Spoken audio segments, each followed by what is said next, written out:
Just like I love saying, not everything in the garden is rosy. If you think of starting a custom software development agency from home or a custom software development company, think again, because there are a lot of issues you will face with, and I will name just a few. 5 top situations that will drive you mad and make you hate the industry you're working in. Hi, my name is Olga. I own a software development agency and I run my agency from home, and I share all sorts of tips and tricks on how to start your custom software development business, on where to find the clients for that business, on certain tips and tricks on working from home and on running your company from home. If you're interested, make sure to subscribe and click the bell icon, and also subscribe to IT People Community waitlist that we are planning to launch, so don't miss it out. Now, in an outsourcing business or a custom software development business, there are typically 2 main problems that you will be always facing with all the time. On a day-to-day basis, you will be facing these problems, these 2 major problems. That is either lack of clients or lack of resources. And your main resource is your workforce, your developers, your software engineers, because in an outsourcing business, that is your main workforce, and that is where your main benefit will come from, your resources, the developers that you will be able to attract to your customers, which are absent sometimes. And let's start with the first situation that is extremely familiar to anyone who has been working in an outsourcing business, and that is when you spend 10 months trying to secure the customer, and in the end they are saying that they are preferring not to work with you. For whatever reason they name, like do they name that they're choosing to work with another custom software development provider, or do they choose to not work at all with an outsourcing providers, or do they cancel the project? For whatever reason they're canceling their supposed to be partnership with you, you're left with nothing. Now that is an extremely frustrating situation, and that might drive your sales team mad if you have any. If you do your sales yourself, it will drive you mad and it will make you hate the industry you're working in, because you are spending time trying to secure that customer. Probably you have spent hours speaking with them on conference calls, or trying to find the right candidates for them, or trying to shaping the presentation, the company presentation for them, and in the end you're left with nothing. You're left without the project, and you're left without the time that you could have spent somewhere else. And yes, this is an extremely frustrating situation, especially if you are have big hopes for that customer, and if that customer promises to become a big project for you, and yes, in one day you lose it all. You lose months of work trying to secure that customer. That's number 1. The number 2 situation, since we have mentioned sales teams, and let's imagine that you're working for someone else and you're being a sales manager or a salesperson in an outsourcing or a custom software development company. And the second situation that might drive you mad is when you're working with the customer and when you're negotiating the terms with the customer, and your boss interferes, or someone who is senior to yourself and you cannot say no to that person, and your boss interferes and breaks it all. This situation could be numerous. First, your boss might interfere and say that the price that you have estimated for that project might be too low, and you should raise the bar, the previously bespoken bar of that project for the customer.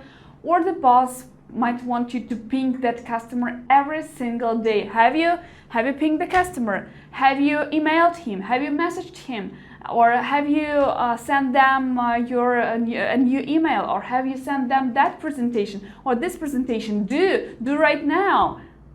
And you know what? Sometimes people just need time to think. And by pinging them every single day, you're appearing to be desperate for the project, which you might be, but you should not appear to be as such. So don't do that. Sometimes you feel that a client should be messaged a little bit more frequently, and sometimes you feel that a customer needs a time to think, a couple of days, maybe several days, and then you will message them. But if you have a boss that interferes in your negotiation process, that is an extremely bad situation because you cannot say no to a boss. You might try, by the way, but sometimes it's just not the case, and you cannot negotiate things with your boss, and that's when you end up losing customers because you are the salesperson and you feel better what it is required to do right now with that particular customer, because empathy and emotional intelligence is everything in sales, and your boss not interacting with that customer as often as you do and not feeling that customer and not having first message down, the boss just doesn't know how to deal with that customer. You do. So I wouldn't comply to everything that the boss says, but if you have no option, you will end up losing customers over and over again. Send the invoice, raise the bar, message them again. Yes, again. He doesn't answer the email, message them on the phone, call them, and so on. And this is very annoying to the customer, and that's the number one reason you end up losing customers. The number 3 situation that will make you hate your company and your position and the industry you work in is when you have secured the customer and when you have secured the project, but you end up losing your resources just when the project is about to start. I'll give you an example. I secured the customer, I secured the project, and we were to start the project with them on Monday, and about Thursday or Friday I received a message from our other office where the developer was located that was supposed to do the job for them, that he quit. So what do? I have a couple of days left before we should start the project. So I managed that situation somehow, but it was an easier version because the customer didn't care who will be developing the project for them. They just cared for the results, and they didn't care about the person that will deliver that result to them. So we just end up losing our entire weekend trying to find a substitute for that project. That is an extremely stressful situation, but that is something that you will face time and over again, because again, like I said, in outsourcing, it's either lack of clients or lack of resources, and sometimes you cannot control those resources. And sometimes, for example, it might not be the person quitting the company, but it might be the person being assigned to another task, and yes, that's it. Or a person falling sick, for example. And again, you're in the danger of losing your customer because you don't have a person to deliver the project to them. Now, a hardcore version of a resource quitting your company or being unavailable when the project is about to start is in and out staff companies where the client is approving the candidate to join their team.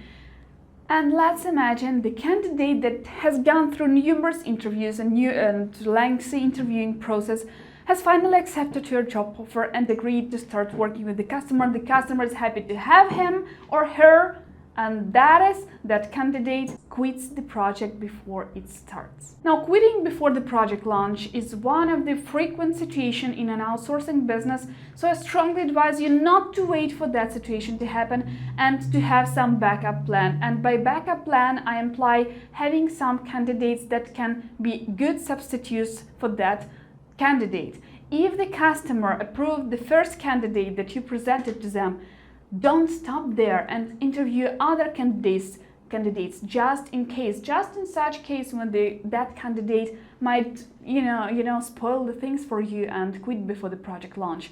And of course, in that situation, you cannot substitute a person without a customer knowing. So you have to let the customer know what happened, and that will make your relationship with that customer worse, because if that is how you work from the very start, what else should they expect from you? So that is an extremely unpleasant situation that you will have to deal with if you work in outsourcing long enough. And another situation when you lack resources for the customer might be when you had zero resources from the very start. Sometimes the projects that just fall into your hands, your acquaintance or your old customers or someone you don't know just ask you for a resource that you don't have. So you didn't have the resource to start with.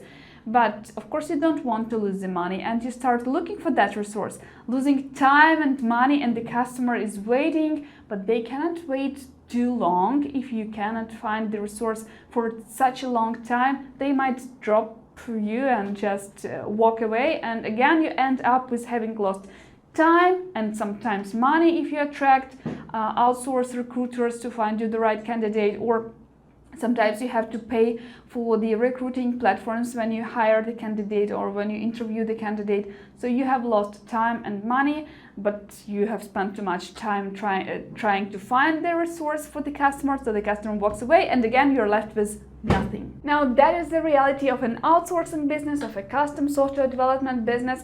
If you want to avoid such pitfalls, make sure to subscribe to this channel and click the notification bell, because here we discuss everything related to IT industry, how to enter IT, how to avoid mistakes in IT, how to start a custom software development business, how to avoid certain expenses that you can avoid, and so on. So make sure to subscribe to this channel, give me a thumbs up, and subscribe to the waitlist to IT People community, where we will discuss everything related to the topics on custom software development business, on legal issues, on sales business, business development issues, and so on. So I will be happy to see you among the people who wait for the IT People community to launch. And I will see you next week. Have a great week, have a great mood, and see you next Wednesday. Bye.